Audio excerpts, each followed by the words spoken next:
Je vous salue tout le monde. Aujourd'hui, nous sommes venus pour un nouveau tuto où nous allons voir la cinématique.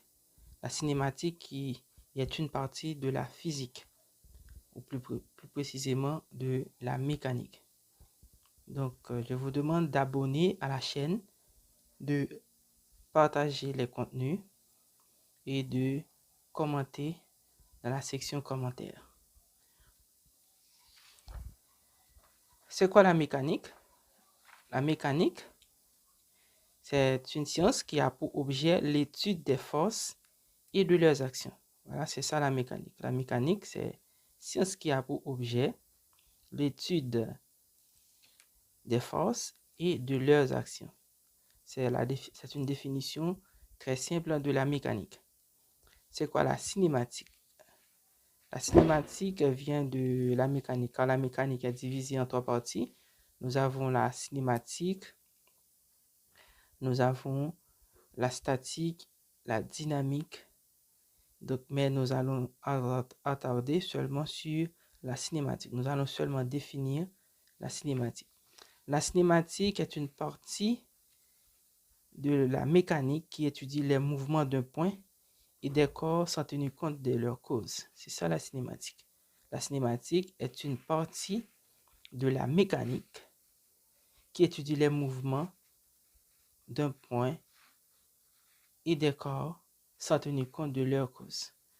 Donc la cinématique étudie seulement le mouvement des corps sans tenir compte de leur cause. Donc quand un corps est en mouvement, donc il y a une force extérieure qui met ce corps en mouvement.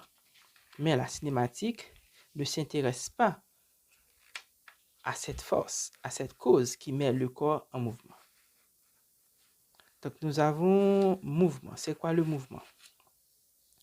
Le mouvement, c'est un changement continu de position d'un mobile dans le temps.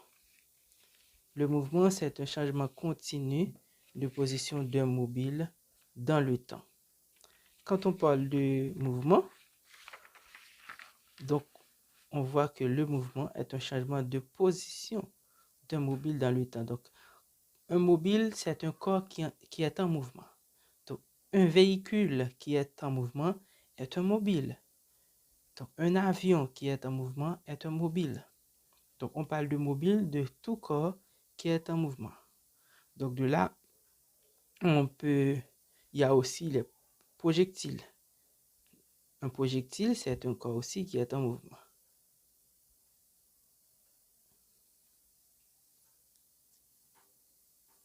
Salut tout le monde, aujourd'hui nous allons faire un tuto sur la mécanique. Donc, bien avant, je vous demande d'abonner à la chaîne si c'est pour la première fois que vous regardez la vidéo, de partager la chaîne ou la vidéo à vos amis, d'aimer et de commenter. J'attends vos commentaires. Donc, la mécanique, c'est le sujet que nous allons voir aujourd'hui. Tout d'abord, c'est quoi la mécanique? La mécanique, c'est la science qui a pour objet l'étude des forces et de leurs actions. La mécanique, c'est la science qui a pour objet l'étude des forces et de leurs actions. C'est-à-dire la mécanique étudie non seulement les forces, mais elle étudie aussi les actions de ces forces. Donc, c'est la définition la plus simple de la mécanique. Vous pouvez trouver d'autres définitions, mais on prend cette définition car c'est la plus simple. La mécanique se divise en trois parties. Nous avons la cinématique, la statique et la dynamique. Mais nous allons définir seulement la cinématique. C'est quoi la cinématique? La cinématique est une partie de la mécanique qui étudie les mouvements d'un point et des corps sans tenir compte des causes. C'est-à-dire sans tenir compte de leurs causes. C'est-à-dire que la cinématique étudie les mouvements des corps, mais sans tenir compte de leur cause. C'est-à-dire que comme vous savez que tout corps ne peut se mettre en mouvement s'il n'y est une force ou une cause extérieure qui met ce corps en mouvement. Donc, la mécanique ne s'intéresse pas à la cause ou à la force qui met le corps en mouvement. Ou encore la cinématique. Mais la cinématique étudie seulement le mouvement de ces corps. Donc, quand un corps est en mouvement, comme nous venons de le dire, donc c'est quoi le mouvement? Le mouvement, c'est un changement de position continu ou d'un mobile dans le temps. C'est ça le mouvement. On dit le mouvement, c'est le changement continu de position d'un mobile dans le temps. C'est la définition la plus simple du mouvement. Donc, on appelle mobile tout corps qui est en mouvement. Le corps est en mouvement, on l'appelle mobile. Donc, pour que le corps soit en mouvement, on doit définir un référentiel. C'est-à-dire, le corps peut se situer à un endroit donné. Et pour se situer ce corps, il faut se servir d'un référentiel. Donc, c'est quoi un référentiel? Référentiel, c'est un solide par rapport auquel on étudie le mouvement d'un objet. Voilà, on dit un référentiel est un solide par rapport auquel on étudie le mouvement d'un objet. Ce solide peut être un système indéformable. Un système indéformable, c'est un système dont deux points ne se rencontrent jamais. Donc, en résumé, on peut dire que le mouvement d'un corps s'étudie par rapport à un objet choisi comme référence. Et cet objet choisi comme référence s'appelle référentiel. Donc, le référentiel, comme on vient de dire, se divise en plusieurs parties. On a le référentiel terrestre, c'est ce qui nous intéresse. Le référentiel terrestre, donc c'est quoi? C'est l'ensemble des objets fixés par rapport à la Terre. Tout objet fixé par rapport à la Terre, donc, forme le référentiel terrestre. Il y a encore d'autres référentiels, le référentiel héliocentrique, le référentiel copernique, ça ne nous intéresse pas pour l'instant. Donc, comme nous venons de parler aussi dans le référentiel système indéformable, c'est quoi un système indéformable? Eh bien, comme on peut dire, un système indéformable est aussi appelé solide. C'est un solide. Donc, un solide, c'est un corps qui est solide, c'est-à-dire dont deux points de ce corps ne peuvent se rencontrer. Donc, on peut dire aussi, on peut définir, disons, la trajectoire d'un corps. C'est quoi la trajectoire? La trajectoire, c'est l'ensemble des positions successives qu'un mobile occupe au cours de son déplacement dans un temps donné. L'ensemble des positions qu'occupe un objet donc s'appelle trajectoire. Et pour continuer, on peut aussi définir le déplacement. C'est quoi le déplacement d'un corps? Bien, le déplacement, c'est le changement global de position d'un mobile sans s'occuper de ce qui se passe entre les positions initiales et finales. On appelle ça déplacement. Le déplacement, c'est une grandeur vectorielle, c'est-à-dire si on a deux points, un point initial et un point final. Donc, la différence entre le point final et le point initial forme le vecteur du déplacement. Normalement, on peut aussi définir distance. La distance parcourue, c'est l'ensemble des positions des points successifs suivis par un mobile au cours de son mouvement. Donc, pour la distance parcourue, l'intervalle entre deux points, c'est un scalaire. Un scalaire, donc n'a pas de vecteur. Donc, on peut aussi définir vitesse. C'est quoi la vitesse? La vitesse d'un objet est la distance sur laquelle il s'est déplacé par unité de temps. La vitesse d'un objet est la distance sur laquelle il s'est déplacé par unité de temps. Donc, n'oublie pas que la vitesse est mesurée en mètres par seconde, en kilomètres à l'heure, en milles à l'heure ou en nœuds. Donc, la vitesse d'un objet ou d'un corps animé d'un mouvement rectiligne uniforme. Lorsqu'on dit uniforme, c'est lorsque l'ensemble de l'objet ou l'ensemble des points ne change pas, ont même propriété. Donc, est égal à l'espace parcouru en l'unité de temps. Donc, c'est-à-dire, si on définit par deux points, x1 et x2, ou x0 et x, l'intervalle entre les deux points, x0 et x, définit la variation de x. Donc, c'est-à-dire, et si on a la variation de x, on a aussi la variation de t. D'où vitesse égale à distance sur temps. X représente la distance qui s'exprime en mètres ou en kilomètres. Et le temps est représenté par t qui s'exprime en secondes ou en heures. Maintenant, on a la vitesse moyenne. La vitesse moyenne, c'est quoi? On définit la vitesse moyenne comme d'un mobile, c'est-à-dire d'un corps en mouvement. La vitesse moyenne d'un mobile durant un intervalle de temps est égale au rapport entre son déplacement delta x et l'intervalle de temps delta t. C'est-à-dire, si on a deux points x0 et x, on a temps t0 et t, donc la vitesse moyenne est égale à variation de x sur variation temps. Variation x est la variation de la distance ou sur la variation du temps.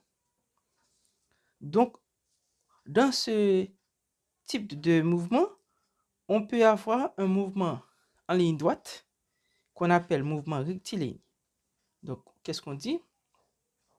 Un mouvement rectiligne uniforme, on a la trajectoire est une droite et la valeur de la vitesse est constante.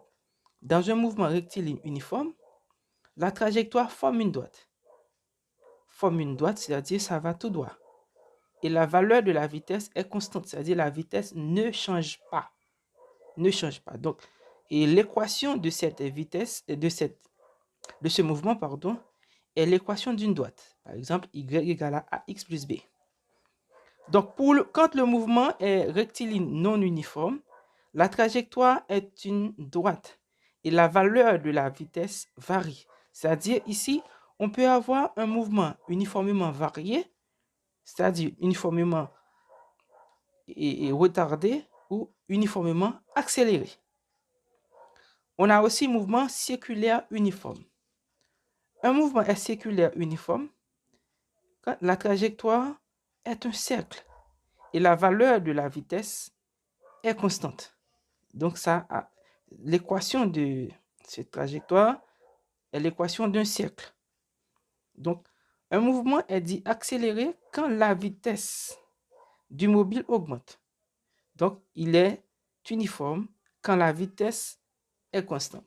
C'est-à-dire, le mouvement accéléré, donc c'est-à-dire le mobile va beaucoup plus vite, l'accélération est donc positive, donc la vitesse du mobile augmente.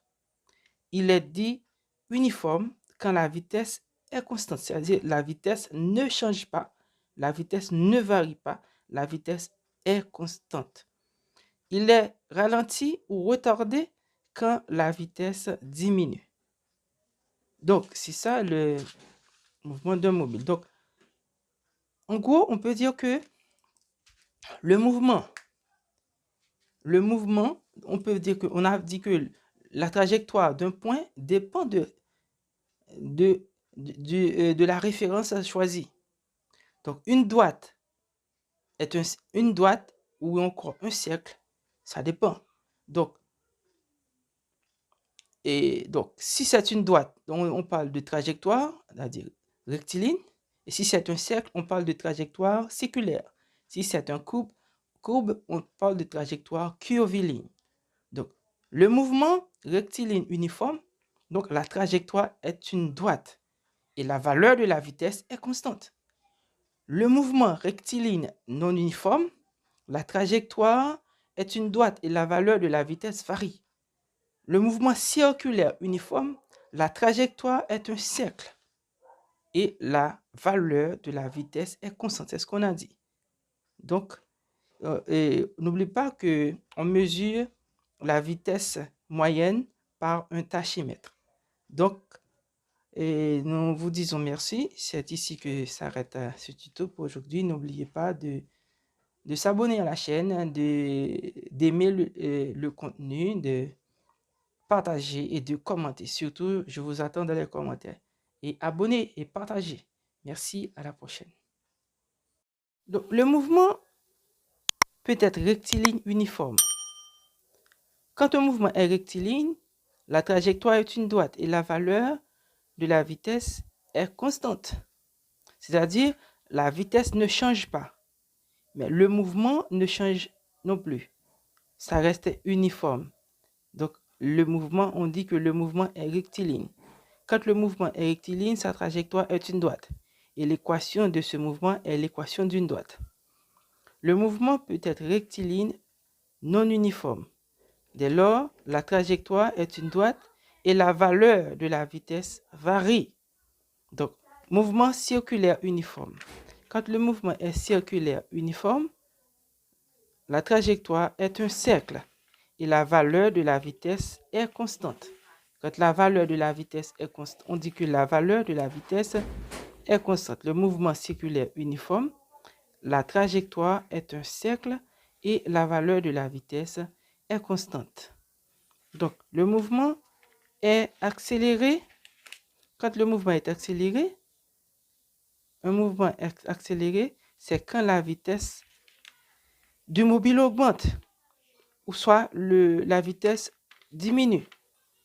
On parle de mouvement varié, mais le mouvement peut être accéléré ou retardé. Un mouvement est accéléré quand la vitesse du mobile augmente. Il est uniforme quand la vitesse est constante. Et il est ralenti quand la vitesse est retardée ou quand la vitesse diminue. Voilà. Quand la vitesse diminue, le mouvement est dit ralenti. Quand le mouvement est ralenti, ou on parle de vitesse, le mouvement est varié, soit accéléré ou retardé. Et quand la vitesse est constante, donc il est uniforme. Voilà, donc c'est ça qu'on parle de. Donc, en gros, on peut faire un résumé. Si on fait un résumé de ça, donc qu'est-ce que ça nous donne? Donc, quand la trajectoire est rectiligne, donc on dit que elle est une droite. Donc, la trajectoire peut être aussi circulaire ou une courbe. Quand le mouvement est rectiligne, la trajectoire est une droite. Quand le mouvement est curviligne, la trajectoire est un demi-cercle. Quand le mouvement est circulaire, la trajectoire est un cercle. Donc voilà, le mouvement rectiligne uniforme, la trajectoire est une droite et la valeur de la vitesse est constante. Le mouvement rectiligne non uniforme, la trajectoire est une droite et la valeur de la vitesse varie. On a dit que le mouvement circulaire uniforme, la trajectoire est un cercle, c'est-à-dire le mouvement à l'équation d'un cercle. La trajectoire à l'équation d'un cercle et la valeur de la vitesse est constante. Donc, on dit que la vitesse moyenne d'un mobile est égale au quotient de la distance parcourue x par la variation de temps t. Donc, n'oubliez pas qu'on mesure la vitesse instantanée. Quand on parle de vitesse instantanée, c'est la vitesse à chaque instant. Donc, on mesure cette vitesse avec le tachymètre. Donc, un mouvement est accéléré quand la vitesse du mobile augmente. Il est uniforme quand la vitesse est constante. Il est ralenti ou retardé quand la vitesse diminue. Voilà, c'est ce qu'on a vu aujourd'hui. On a défini le mouvement, la mécanique, la cinématique. Nous avons dit que la mécanique est divisée en 3 parties, la cinématique, la statique et la dynamique. Mais nous avons parlé seulement de la cinématique. Donc, merci. Je vous demande d'abonner à ce tuto et de partager le lien de la chaîne avec vos amis. N'oubliez pas de laisser un commentaire, d'aimer la vidéo et surtout de la partager. Merci, à la prochaine pour un nouveau tuto.